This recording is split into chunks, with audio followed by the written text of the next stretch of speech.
Although the Troy has been defeated and the story of Paris' judgment is over, I will not rest until my honor has been restored. Mother, the judgment Paris made was final. I, Venus, am the fairest of the goddesses. It has been decreed.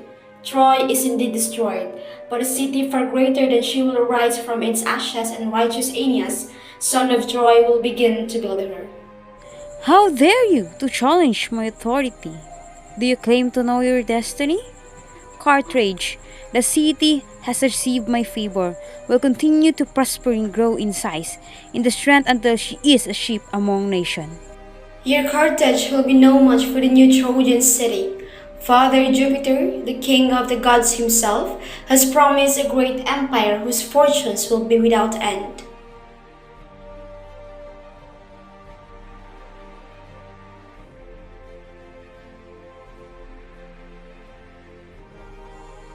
We will see about that.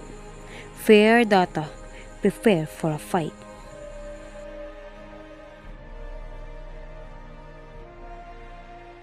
And both goddesses, like fighters in a boxing ring, take to their thrones on either side of the stage of life.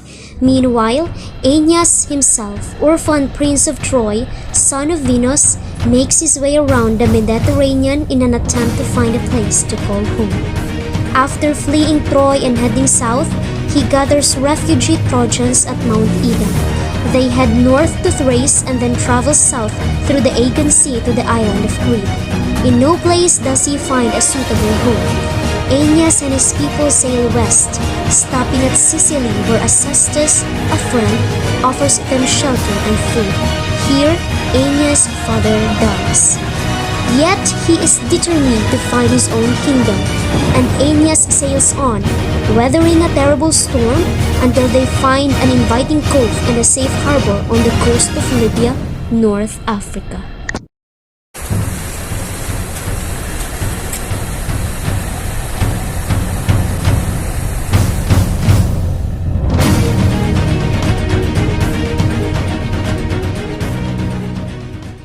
Let us shelter here and thank the God who give us rest. Us, not all the gods wish us well. Yes, tempests have tossed us stream bare, and we lost 13 ships from our original 20. But we must always give thanks. I shall build a fire to warm our And soul to dry our wet spirits. clothes.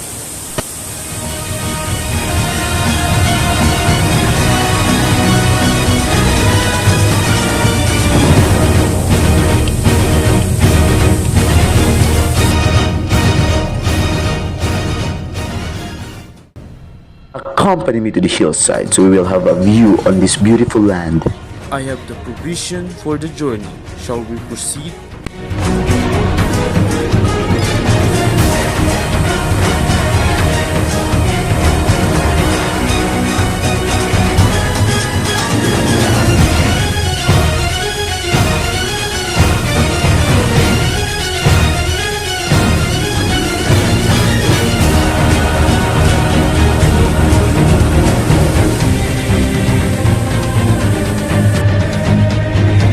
Look, over there, in the distance.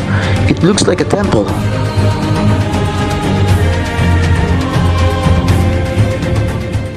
At the great temple of Juno, patron of the city of Carthage, where the goddess herself keeps her chariot and armor, a crowd has gathered. As Aeneas approaches, the crowd parts to reveal the queen of Carthage, Dido.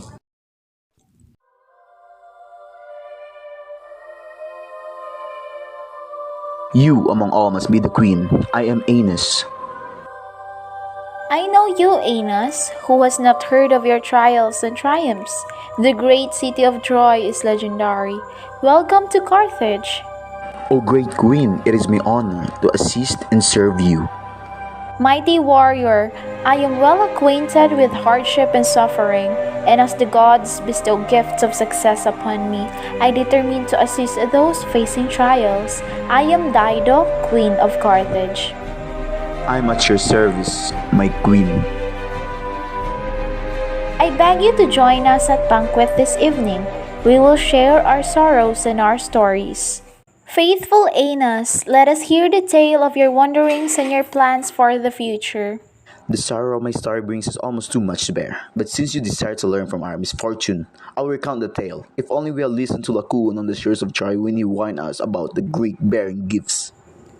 Tragic indeed was Laocoon's fate. The great sea serpents dragged him and his two sons into the water. A horrible But a death. quick one. Many were not so lucky. Families fled. I took my wife and son and my father and leave, as we can hear the Greeks cutting down all in their path. How horrible! And were you able to take anything dear to you from home? Because my body was stained with the bloods of battle, I put my father in charge of the household gods in sacred vessel. I lifted him upon my shoulder. I took the hands of my son and told my wife to follow behind. And yet she is not among you. Alas, Crusa, faithful wife, was lost in the crowds. Retracing my steps, I met her shades and urged me on to safety, my poor Crusa. I too have lost my life's companion. Dear Dido, please tell of your sorrows, for my wounds are deep and still fresh. My father, king of Tyre, gave me in marriage to Zacchaeus, a strong and honorable prince and warrior, with lands enough to walk for days on end. To my husband I was devoted, and he to me. Dear Queen, the shores of Tyre are to the east and lie across the sea. How is it that you are here? My husband was slain. For a long while it was unknown to me who had cut him down, but he came to me in a dream and told me of his murder. The murderer was my very own brother, jealous of wealth and prompted by greed. What else did the ghost reveal? That my own kin were moving to act against me and that I must flee or perish. Your safety and success was assured, but how? The shade of my husband led me to a hidden treasure long forgotten of gold and of silver. With his endowments and companions and fates, I loaded whatever ships were equipped to sail and Your fled. trials are endless, dear Queen. Many joined the flight, and were it not for the strength of my people, my efforts would not have come to much. Surely, you must accept the fruits of your leadership. Your port is bustling, your prosperity is evident. Let us drink to leadership and prosperity. The palace of Queen Dido is resplendent with the best the world has to offer. Plates of silver and gold and marble couches draped with cloth of the famed Tyrian purple. I don't understand. A union with the Trojans would stabilize the region. Why then do they not believe? Perhaps our strength together will inspire them. But how long will he stay here? Will he stay? Or should I give up what I have made and follow him to a new land? And if that should be my choice, how would I be treated by his people? Not as a queen, and how would I be treated by him? Not as an equal. Why? Why did I give my heart to him? And now I've not only ruined my name, but the name of my husband, long dead, though his memory still beats within my heart. Aeneas, driven by fate, will not stay here. I knew this day would come, and here it is. What am I to do? There is only one thing to do. Hardened am I in this, never have I hurt a one, yet the gods take away from me all that I love. Aeneas will never forget our companionship. Burned in his memory it shall be. Bars, bring to me the clothes and armor and weapons that the Trojans left in my bed chamber. This which hold his memory will be destroyed. Gather too my sister and send her to cleanse herself and bring offerings for a great sacrifice to Jove. O Juno, Queen of all, protector of my people and all that I am, and Jupiter, who looks over us all, hear my plea. For the shame the Trojan has brought to my kingdom and my own heart, let him never rest. I here set this funeral pyre aflame. If success is to be his, let him never be in a position to enjoy it. If glory is written on the land that he settles, let the sons of that land and sons ever after defend themselves against the avengers who will rise up after me. By all that I have spoken, bring to pass. Queen Dido slowly mounts the stairs to the pyre, unsheathes Aeneas' words and plunges it into her heart. She falls, gazes off to the sea and then to the heavens. As the flames begin to catch around her limbs, Anna flies in, sees what has happened, and falls to her knees, grief-stricken. If it weren't my fate to settle my people, I would have stayed with Dido. The gods have willed my destiny to continue to push me on. She is strong and will recover. While he speaks, Juno stands to cause trouble. The waves turn choppy, dark clouds gather, and a changing wind shows itself in the sails of the ship. I intended to make your journey as difficult as possible. I'll watch from my throne. Aeneas, these conditions makes our goal of reaching Italy impossible for the moment. Sicily is near. Perhaps we should take shelter in the harbor there. They sail to the mainland coast of what they know to be Italy and visit the Sibyl at Cumae, where Aeneas descends into the underworld. Later they stop at Caeta, where he visits the grave of his old nurse, and in due course they draw near to the coast of Latium and know it is their homeland, for the winds die down, the sails go slack, and the water becomes calm. From the ship Aeneas sees a rich forest, a wide rushing river, and a multitude of birds showing a bountiful land. I feel that we have been delivered. Great goddess, speak to me so that I know what to do.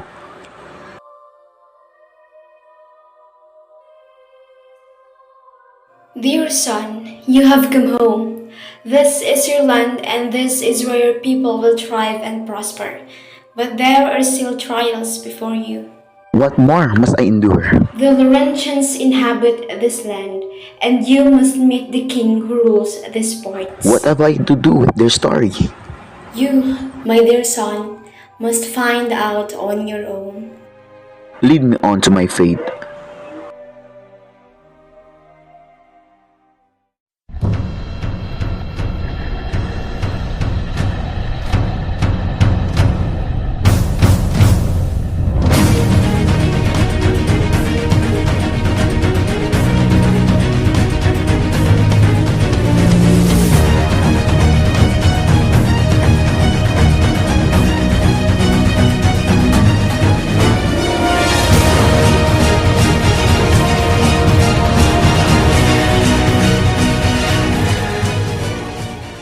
Welcome, I am King Latinus.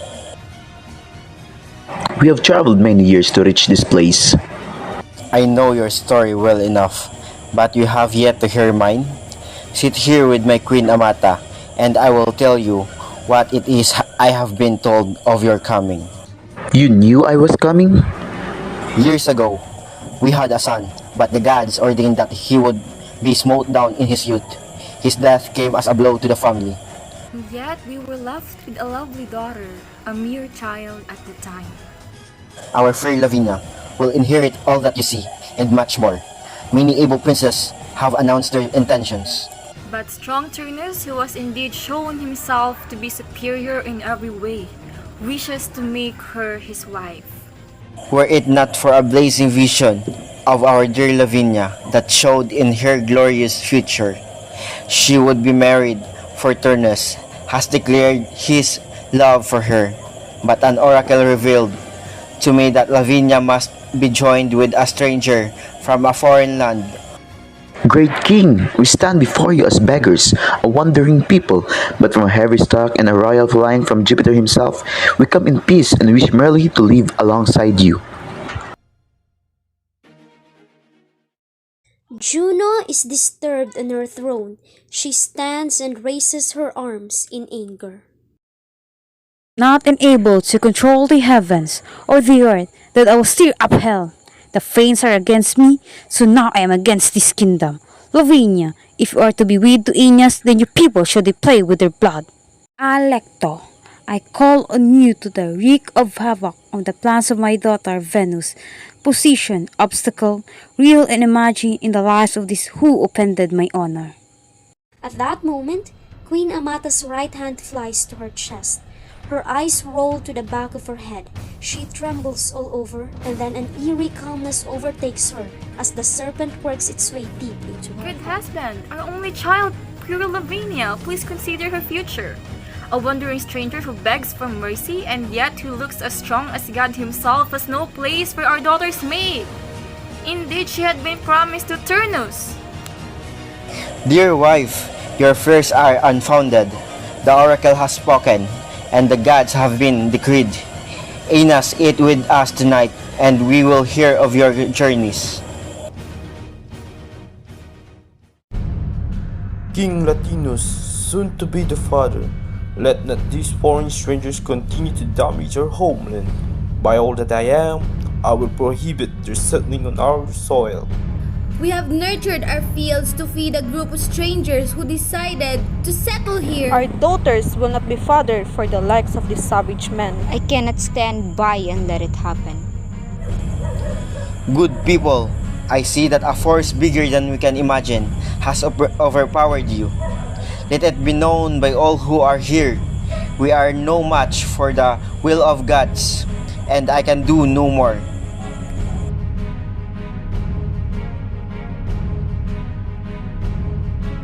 Secure the queen and the princess.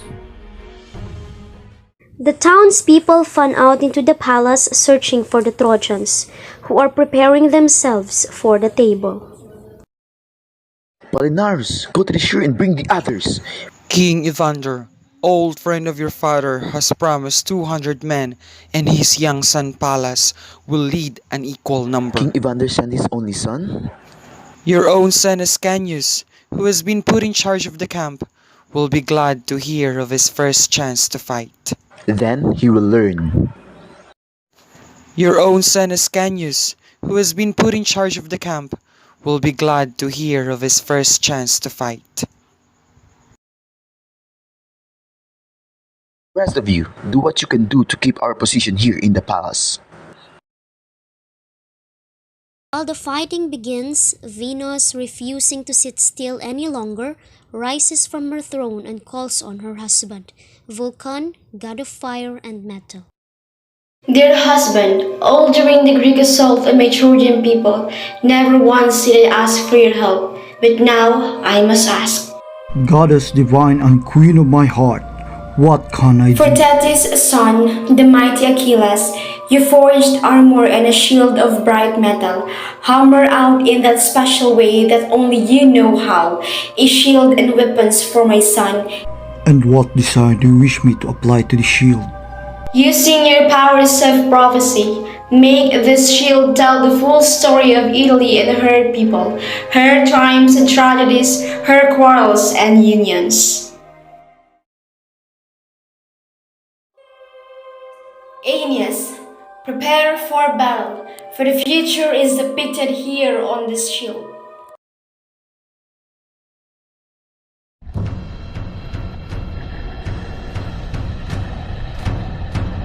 Aeneas, Turnus has brought warriors from afar, who have vowed to destroy us. Even the maiden Camilla joins Turnus. Ascanius and Pallas are waiting outside. Turnus leads from a chariot drawn by 2 milk-white stallions. Bring all the weapons you can master. We will meet them with confidence.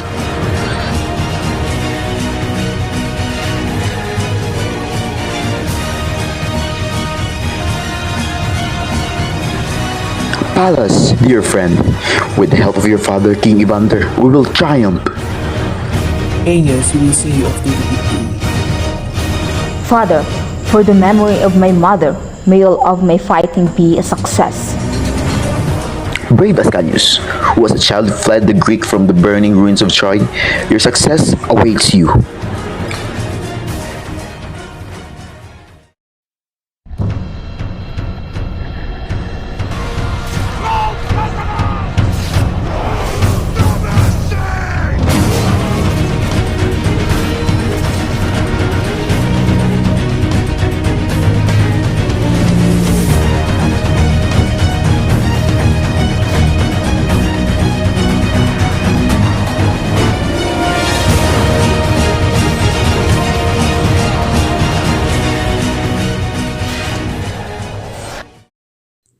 Aeneas, wild-eyed, looks at Turnus and softens as the image of his own parents flash through his mind.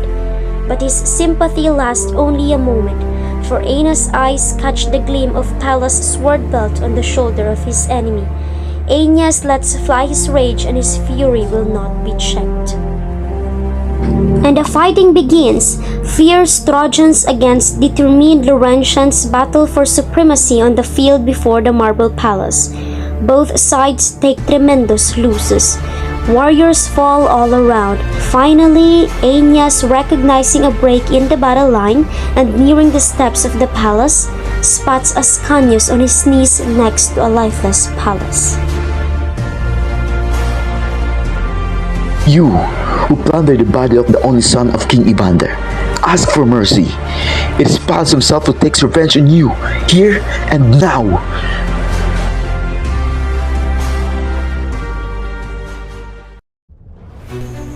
From the military might of those kings a superpower grew.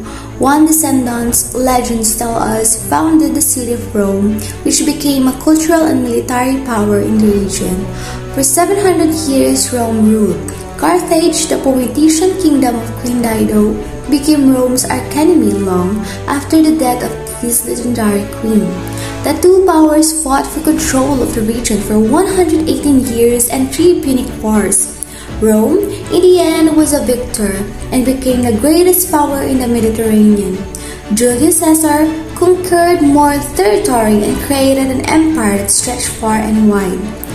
The writer took 10 years to write the Aeneid, and finally, the people of Rome had their link to the heroic past and could proudly assert themselves as divine victors over the region, a civilization, at least for a time in history, to which all others bow.